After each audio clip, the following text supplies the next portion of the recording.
महिला ने अपना नकली चेहरा उतारकर मुझसे मदद की गुहार लगाई। उसके साथ चल रहा आदमी बेहद खतरनाक और निर्दयी लग रहा था, इसलिए मैं उसकी मदद करने की हिम्मत नहीं जुटा पा रहा था।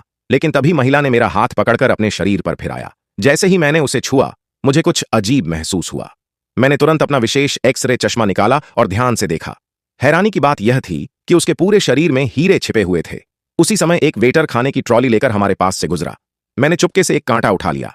जैसे ही आदमी का ध्यान दूसरी तरफ गया, मैंने पूरी ताकत से महिला के शरीर पर वार किया, लेकिन कांटा ही टूट गया, जबकि महिला को जरा सी भी चोट नहीं आई।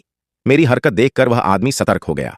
मैंने तुरंत नाटक किया कि मैं सिर्फ अपनी खुजली मिटा रहा था। तभी वेटर गर्म कॉफी लेकर आया। मैंने सोचा कि गलती से कॉफी महिला पर गिरा दूं, लेकिन कॉफी उस आदमी पर गिर गई। वह तुरंत होश में आ गया। मैं घबराकर खुद ही कॉफी पीने लगा, लेकिन वह इतनी गर्म थी कि मेरा मुंह लगभग जल गया। महिला समझ गई कि मुझसे कुछ नहीं हो रहा। उसने अपनी स्कर्ट पर कॉफी से WC लिख दिया। मैं तुरंत उसका इशारा समझ गया और शौचालय की ओर चला गया। मेरे जाने के बाद महिला ने भी शौचालय जाने का बहाना बनाया। पुरुष अंदर नहीं जा सकता था, इसलिए उसे अकेले जाने दिया गया। मैं पहले से ही अंदर तैयार था। महिला ने कहा कि उसकी पीठ पर कैंची से कट लगाऊं। फिर वह अपने शरीर पर पहनी नकली मानव त्वचा जैसी पोशाक से बाहर निकल आई। मैंने उसके शरीर से हीरे निकालकर अपने बैग में रख दिए और उसे भी उसी बैग में छिपा दिया, ताकि उस आदमी को कोई शक न हो। मैंने 2 लाइफ जैकेट उस खाली नकली शरीर में भर दी और उसे पहले जैसा बना दिया। सब कुछ तैयार होने के बाद मैं उस नकली शरीर को बाहर ले आया।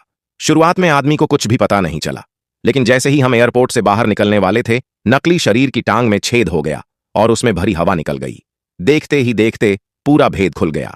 आदमी ने तुरंत मुझे देख लिया और दौड़कर मुझे जमीन पर धक्का दे दिया। मेरा बैग गिर गया और उसमें छिपी महिला भी बाहर निकल आई।